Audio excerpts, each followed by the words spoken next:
RS teaching में आप लोगों का स्वागत है। आज हम लोग पढ़ेंगे क्लास 10th के साइंस का कुछ ऑब्जेक्टिव प्रश्न, यानी इस तरह के प्रश्न यानी हर साल आते रहते हैं, तो इन्हीं प्रश्न को देखेंगे। तो कह रहा है निम्नलिखित में से कौन समीकरण संतुलित नहीं है। संतुलित यानी बराबर, बाया पक्ष और दाया पक्ष कौन बराबर नहीं है। ठीक है, जैसे 1 नंबर में ऑप्शन में जो दिया गया है, ठीक है, ये नंबर, तो ये देखिए ये है बाया पक्ष और ये है दाया पक्ष। इन दोनों को देखना है एक दूसरे के क्या है, बराबर है कि नहीं है। यहाँ देखिए यानी H जो है यानी हाइड्रोजन जो है, तो 2 से यहाँ 2 और यहाँ 2, 2 दूना यानी कितना, तो 4। तो H कितना है, तो 4 गो है। इधर हम लोग देख रहे हैं H 4 गो है और O कितना है, तो 2 है। O कितना है, 2 है। इधर भी यानी आपको देखना है कि यहाँ पर भी इतना है कि नहीं है। अगर यहाँ पर भी इतना ही होगा तो ये संतुलित होगा। और यहाँ पूछा गया है कौन संतुलित नहीं है, तो यहाँ देखिए 2 से इसको यानी अगर हम लोग गुना करेंगे तो ठीक है, तो 2 दूना कितना, तो 4, यानी H कितना है आपका, 4 है।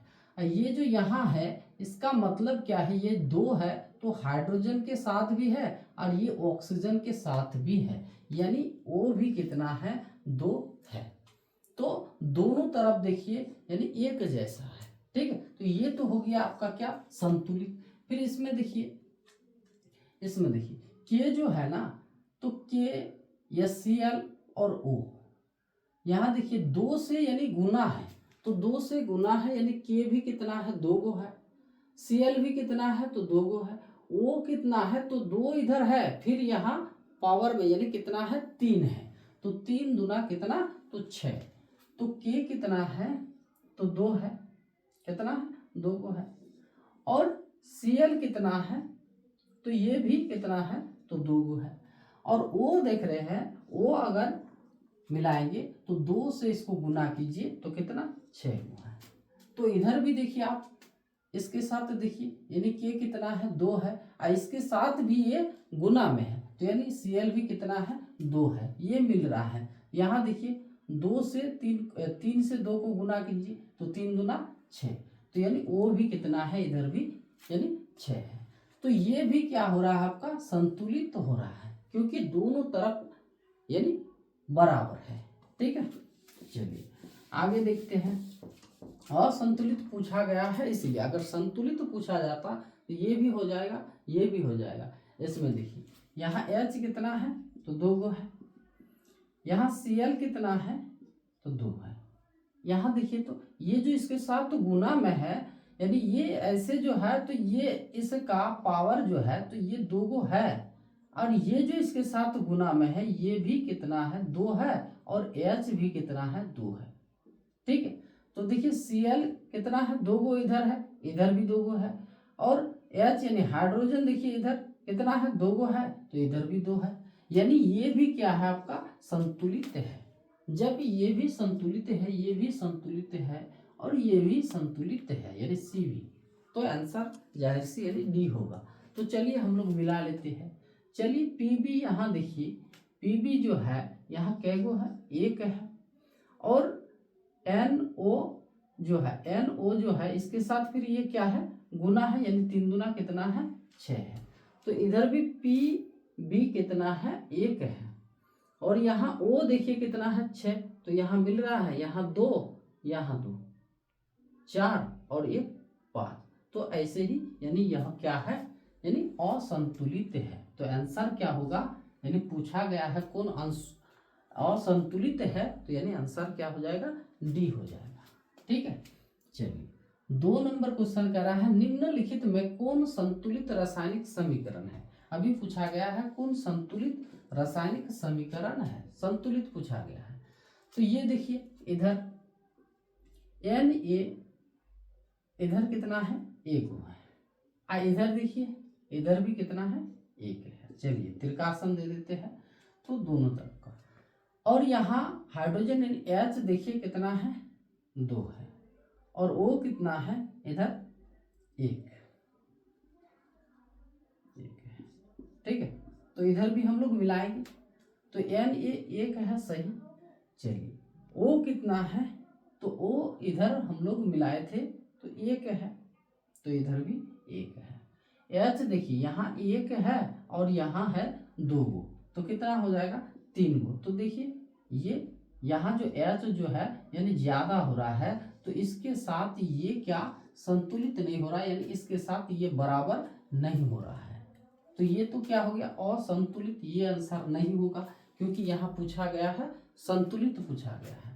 चलिए इसमें देखते हैं, इसमें देखिए बी ए इधर देखिए बी ए कितना है एक है, इधर भी कितना है एक है।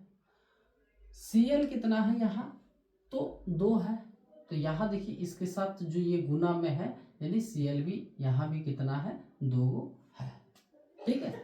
एच देखिए एच यहाँ कितना है 2 है, तो इसके साथ गुना में है यानी जाहिर सी यहाँ भी कितना है 2 है। SO4 ठीक है, SO4 इधर कितना है 4 है, तो यहाँ पर भी SO4 4 है, तो आंसर हो जाएगा हम लोग का क्या बी हो जाएगा, क्योंकि यह मिल रहा है, ये बाया पक्ष और दाया पक्ष जो है तो एक दूसरे के साथ ये मिल रहा है, यानी ये क्या है संतुलित है। ठीक है।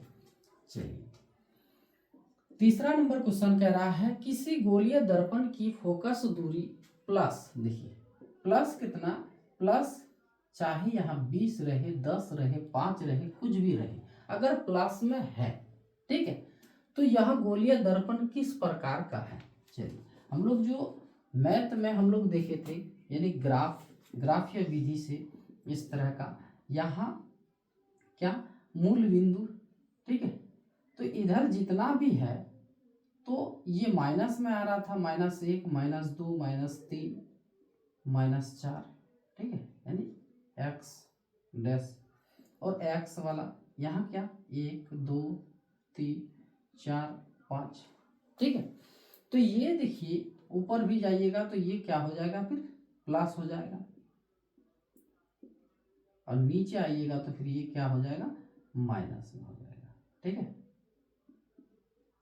तो इसी तरह से यानी दर्पण में भी गोलीय दर्पण में भी कार्य करता है। देखिए एक दर्पण है तो यहाँ मूल बिंदु कहाँ माना जाता है, तो यहाँ माना जाता है। ठीक है, यहाँ P इधर अगर जाएगा ये यहाँ देखिए इस साइड आ रहा है ठीक है, ये दर्पण इस तरह से घिसा होगा ठीक। तो इधर अगर कोई आ रहा है तो ये क्या है माइनस में, देखिए यहाँ मूल बिंदु यानी मान लीजिए यहाँ P ठीक है, यहाँ P, तो इधर कोई भी आ रहा है यहाँ से मापा जाएगा, तो यहाँ से जब मापा जा रहा है तो इधर यानी फोकस दूरी यानी F, तो फोकस दूरी कितना है तो 20, तो इधर कोई भी यानी संख्या आएगा तो ये क्या हो जाएगा माइनस में, लेकिन यहाँ दिया गया है क्या प्लस में दिया गया है, तो जाहिर सी यानी इधर होगा। ठीक है, इधर हो जाएगा। तो देखिए गोलीय दर्पण इस तरह का होता है। तो ये जो है कौन सा,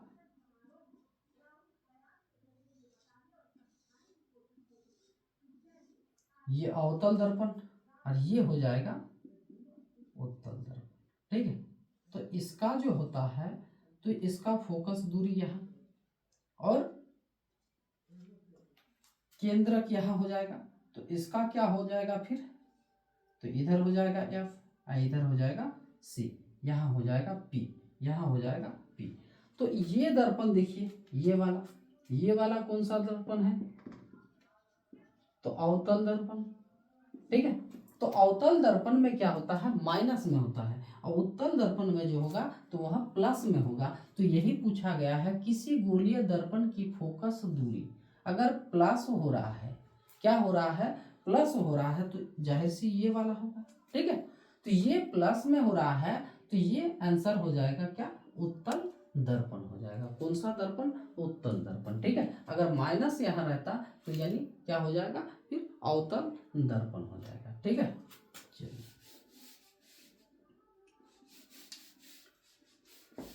नेक्स्ट क्वेश्चन देखिए, कह रहा है 4 नंबर, प्रकाश की और प्रोह की गति है।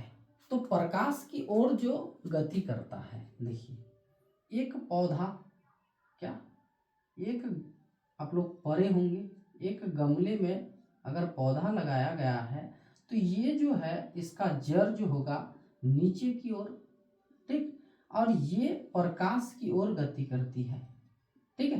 तो प्रकाश की ओर अगर गति करती है, वही पूछा गया है, प्रकाश की ओर प्रोह की गति को यानी क्या कहेंगे, तो प्रकाश अनुवर्तन कहेंगे।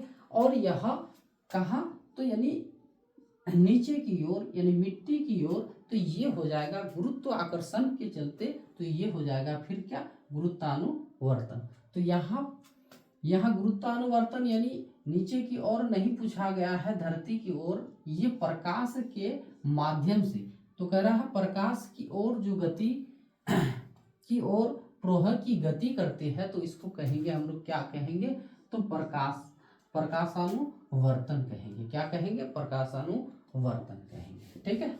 चलिए नेक्स्ट क्वेश्चन कह रहा है क्या, 5 नंबर, एक प्रिज्म कितने सतहों से घिरा होता है। तो प्रिज्म जो होता है, ठीक है, चलिए एक प्रिज्म देख लेते हैं।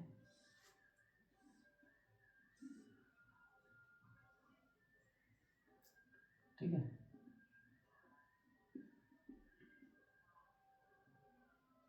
इस तरह से प्रिज्म होता है। तो कह रहा है कितने सतह से घिरे होते हैं, सतह यानी ऊपर जो एक प्लेट जो है, तो इधर भी होगा तो उस साइड भी होगा, तो एक इधर फिर उधर और नीचे, तो कितना है, तो यहाँ 3 और इधर से एक ढक्कन और उधर से एक ढक्कन, यानी 3 और 2 कितना हो जाएगा, 5 हो जाएगा। आंसर क्या हो जाएगा, 5। जब भी यानी सतह, क्या सतह यानी फलक अगर पूछा जाए, कभी कभार फलक भी पूछा जाता है, फलक या फिर सतह, कितने सतह से घिरा हुआ है, तो आंसर हो जाएगा कितना, तो 5। फिर पूछा जाता है कितने शीर्ष, क्या, तो कितने शीर्ष यानी जिसको हम लोग क्या कहते हैं, कोना कहते हैं, 1 2 3 4 5, ये 6 हो जाएगा, ठीक है, कितना हो जाएगा, 6। अगर फिर पूछा जाए किनारे, क्या किनारे पूछा जाए, तो किनारे कितना होगा, तो 1 2 3 4, ये देखिए 5, इधर से जगह 6 7 8 9 हो जाएगा, कितना हो जाएगा, 9। ये आपको याद रखना है, यानी फलक कितना होता है, तो 5, और शीर्ष कितना होता है, तो 6, और किनारे कितने होते हैं, तो 9 होते हैं, ठीक है। चलिए ये हो गया। कह रहा है ये प्रश्न जो है, ये प्रश्न बहुत बार आया हुआ है, इसलिए यानी आप लोग को दिखा देते हैं। कह रहा है डेंगू उत्पन्न करने वाला मच्छर किस तरह के जल में रहता है। तो बहुत ऐसा यानी लड़का जो होता है क्या लगा देता है, गंदा जल में, क्योंकि गंदा जल में ही यानी क्या मच्छर रहते हैं, ठीक है। तो लेकिन गंदा जल नहीं होगा, यहाँ हो जाएगा आंसर क्या, यानी साफ जल में। यहाँ पूछा गया है डेंगू उत्पन्न करने वाला मच्छर जो पाया जाता है वह कहाँ, तो साफ जल में पाया जाता है, ठीक है। चलिए 7 नंबर क्वेश्चन कह रहा है साधारण नमक का रासायनिक सूत्र, यानी जो हम लोग जो खाते हैं साधारण नमक, ठीक है, तो उनका सूत्र क्या होता है, ये भी बहुत बार पूछा गया है। तो आंसर हो जाएगा क्या, NaCl हो जाएगा, ठीक है, ये हो जाएगा, ठीक। चलिए आज यही तक।